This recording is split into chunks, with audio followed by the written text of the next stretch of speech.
챔피언스리그 토트넘과 프랑크전에서 손흥민 선수는 평점 9점으로 선수들 중 가장 높은 평점을 기록했습니다. 토트넘은 챔피언스리그 조별리그 D조 4차전에서 3대2 역전승을 달성했습니다. 손흥민 선수는 86분간 경기를 소화했고 홈팬들의 기립박수를 받으며 교체되었고 콘테 감독은 손흥민을 꼭 안아줬습니다. 경기가 끝난 후 인터뷰에서 기자는 손흥민 선수에게 두 번째 골에 대해 얘기 안 할 수는 없죠. 손흥민 선수의 생각이 너무 궁금해요. 호이비에르가 공을 받아 전진했고 손흥민 씨가 다른 사이드로 뛰기 시작했는데 어느 지점부터 내가 미친 마무리를 할 거란 생각이 드셨나요? 라고 물을 정도였습니다. 경기가 끝난 후 손흥민 선수는 UEFA 챔피언스 리그 2주의 골과 2주의 선수 후보로 뽑혔습니다.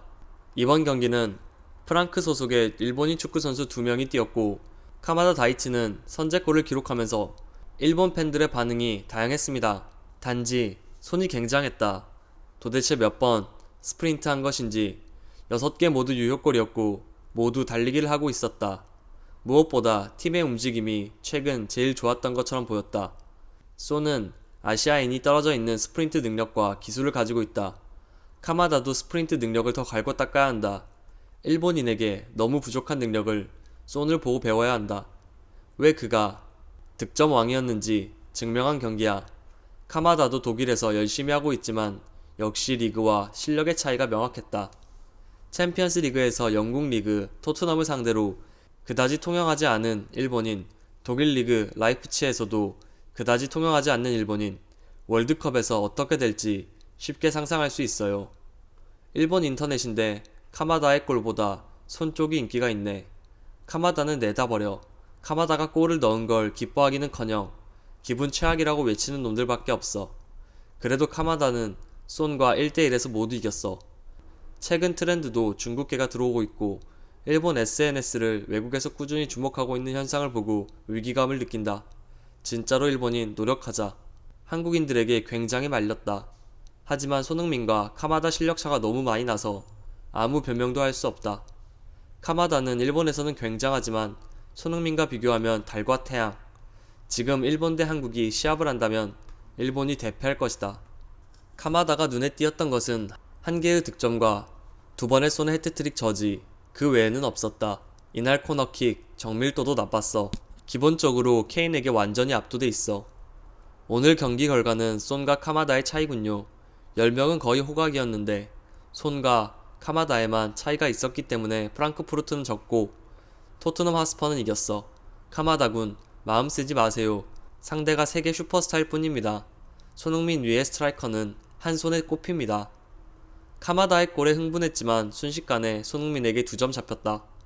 하세벤은 케인에게도 흔들렸고 위험한 장면도 없었다. 손에게 태클했을 때 옐로우 카드 2장으로 퇴장당해도 이상하지 않았다. 손흥민은 대단하구나.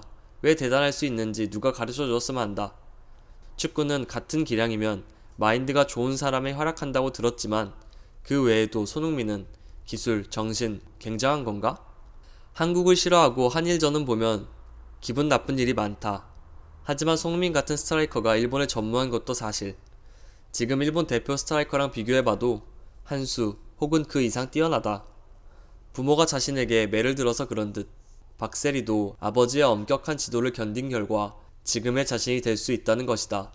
그래도 안 되는 사람은 안 되고 일부의 성공자의 뒤에는 많은 사람들의 좌절도 있을 것입니다. 카마다도 손도 아시아인이 챔피언스 리그 무대에서 활약하니 정말 대단합니다.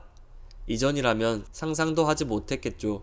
하세베는 자신이 파워를 만드는 걸 멈추려다 부상당했기 때문에 불행은커녕 그 플레이로 두 번째 엘로우 카드가 안 나온 게 럭키였어. 내용은 점점 생각했던 것과 차이가 있었어. 방송에서는 상당히 어색하게 말하고 있었지만 프랑크푸르트의 골키퍼의 분투가 없었다면 전반전만으로 끝났을 경기야. 이것으로 프랑크푸르트는 스포르팅과 마르세유를 상대로 연승하지 않으면 어려울 것이다. 어느 쪽이든 지면 끝이니까.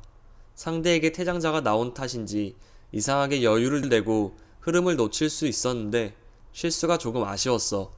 그런 것을 고치지 않으면 앞으로 발목을 잡히게 될 거야. 일본 언론은 토트넘과 프랑크푸르트의 경기가 끝난 후 두 골과 상대 수비수 퇴장 유도, 손흥민의 압권 퍼포먼스 극찬, 프랑크푸르트에겐 동정이라는 제목의 기사를 보도하기도 했습니다. 특히 영국 가디언지에 토트넘 승리 속에서 이 득점을 결정한 한국 대표 스트라이커의 활약을 인용하며 매력적인 퍼포먼스라고 칭찬했습니다. 그리고 프랑크푸르트 수비수의 퇴장을 지켜보며 이날 손흥민은 손에 넣을 수 없는 존재였다고 평했습니다. 지금까지 손흥민 선수의 활약을 지켜본 일본 반응에 대한 뉴스였습니다.